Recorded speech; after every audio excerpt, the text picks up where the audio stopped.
بسم اللہ الرحمن الرحیم۔ السلام علیکم دوستو، امید کرتا ہوں آپ ٹھیک ہوں گے۔ دوستو آج کی اس ویڈیو کے اندر میں آپ کو بتاؤں گا رمضان شریف کے ماہ کے اندر آپ کس طرح گناہ سے بچ سکتے ہیں، غلطیاں جو انسان کے اندر پائی جاتی ہیں، کیونکہ اس ماہ کے اندر شیطان تو ویسے قید کیا جاتا ہے، تو انسان کے اندر جو خامیاں کوتاہیاں ہوتی ہیں اسے کیسے بچا جا سکے۔ تو گناہ کی دو قسمیں ہیں، نمبر ایک گناہ صغیرہ، نمبر دو گناہ کبیرہ۔ گناہ صغیرہ جو ہے وہ چھوٹے گناہ کو کہتے ہیں، گناہ کبیرہ بڑے گناہ کو کہتے ہیں، جیسا کہ قتل کر دینا یا اس کی جو شاخیں ہیں اس طریقے کا کوئی گناہ کر لینا، یہ گناہ کبیرہ ہے۔ یعنی قتل کر دینا، کسی کو مار دینا، کسی کے گھر میں یعنی کہ قیامت برپا کر دینا، قتل کر دینا، یعنی مار دینا، یہ ہے کبیرہ گناہ۔ اور اس کے علاوہ باقی جو اس کی شاخیں ہیں وہ بھی گناہ جو بڑے ہیں، اس کی جو ہے وہ معافی جب تک انسان خود توبہ نہ کرے اس وقت تک نہیں ہوتی۔ اب اسے بچنا کیسے، کیونکہ شیطان جو ہے اس ماہ کے اندر قید ہو چکا ہے۔ انسان کے اندر وہ پرانی عادتیں موجود ہوتی ہیں جو کہ ایک ماہ کے اندر انسان کسی نہ کسی دن کر ہی لیتا ہے، کیونکہ اگر آپ گناہ کریں گے اس ماہ کے اندر ثواب کا جتنا زیادہ اجر ہے اسی طرح گناہ کا بھی زیادہ اجر ہے۔ صغیرہ گناہ کہتے ہیں چھوٹے گناہ کو، یعنی چھوٹا گناہ جو ہوتا ہے وہ انسان کرتا ہے تو اس کو چھوٹا گناہ کو صغیرہ گناہ کہتے ہیں۔ یعنی کسی کو گالی دے دینا یا کسی کا یعنی کہ ایسی بات کر دینا جو نامناسب ہو، تو یہ چھوٹا گناہ ہے۔ جو بڑا گناہ ہے اگر ایک مرتبہ آپ کریں گے تو 70 گناہ آپ کو زیادہ جو ہے وہ آپ اس کے حقدار ہو جائیں گے۔ تو جو چھوٹے گناہ ہوتے ہیں ان کی تبدیلی جو ہے وہ نیکیوں کے اندر ہو جاتی ہے۔ اگر انسان کسی بزرگ کو وضو کرا دیتا ہے یا مسجد کے لیے صفے وغیرہ خرید کے دے دیتا ہے یا مسجد میں کچھ چندہ جمع کرا دیتا ہے یا اس کے علاوہ یعنی معذور شخص کی مدد کر دیتا ہے، یعنی اللہ کے بندے کی مدد کرتا ہے، جس کے پاس کچھ نہیں ہوتا اس کو کچھ نہ کچھ دے دیتا ہے، تو اس سے انسان کے جو چھوٹے گناہ ہوتے ہیں،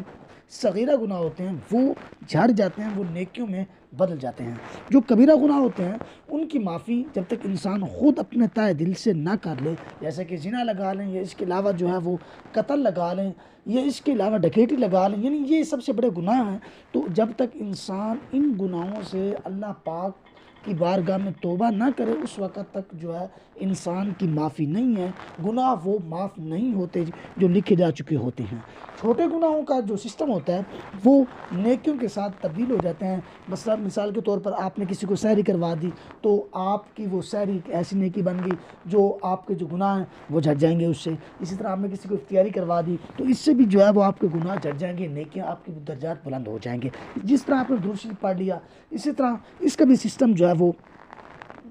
یعنی کہ نیکی کرنے کے ساتھ برائی ختم کر دیتا ہے۔ یہ چھوٹے گناہوں کو ختم کرتا ہے، بڑے گناہ کو یہ ختم نہیں کرتا۔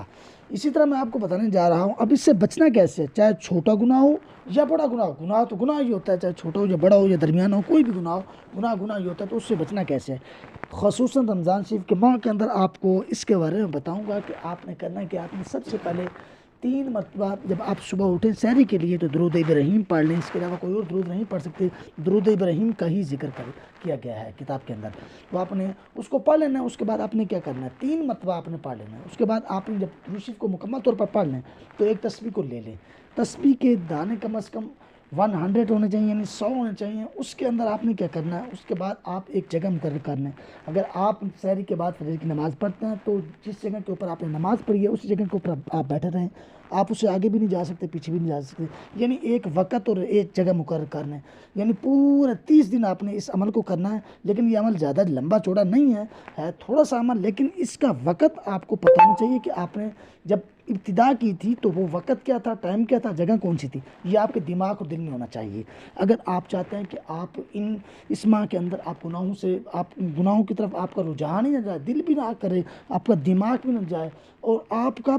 یعنی کہ نیکی کی طرف آپ آئیں، تو میں آپ کو بتانے جا رہا ہوں آپ نے کرنا کیا ہے۔ آپ نے جگہ کو مقرر کر لینا اور صرف 100 مرتبہ آپ نے لا حول ولا قوت الا باللہ العلی العظیم پڑھ لینا ہے۔ 3 مرتبہ درود شریف پڑھنے کے بعد لا حول ولا قوت الا باللہ کو آپ نے صرف اور صرف 100 مرتبہ پڑھ لینا، اور ہر روز جو وقت آپ کو بتایا گیا، جس ترتیب سے بتایا گیا 3 مرتبہ درود ابراہیم پڑھنا ہے۔ اس کے بعد لا حول ولا قوت الا باللہ العلی العظیم کو آپ نے صرف اور صرف 100 مرتبہ پڑھنا ہے۔ اس کے بعد جو درود آپ نے اول میں پڑھا وہی اینڈ میں پڑھنا ہے، وہی 3 مرتبہ پڑھنا ہے۔ جو درود آپ نے ابتداءً پڑھا ہے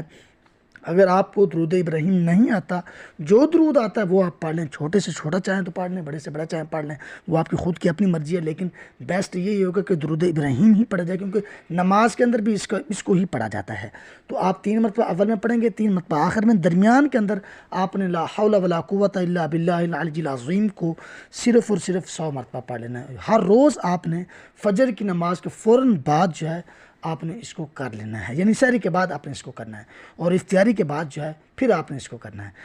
امید ہے کہ آپ کو میری چھوٹی سی ویڈیو پسند آ گئی، کہ پسند ہے تو سبسکرائب کر دیجیے گا، بیل آئکن کو دبا دیجیے گا، شیئر کر دیجیے گا، اپنا بہت سارا خیال رکھیے گا، ملتے ہیں آنے والی ویڈیو میں، تب تک کے لیے خدا حافظ۔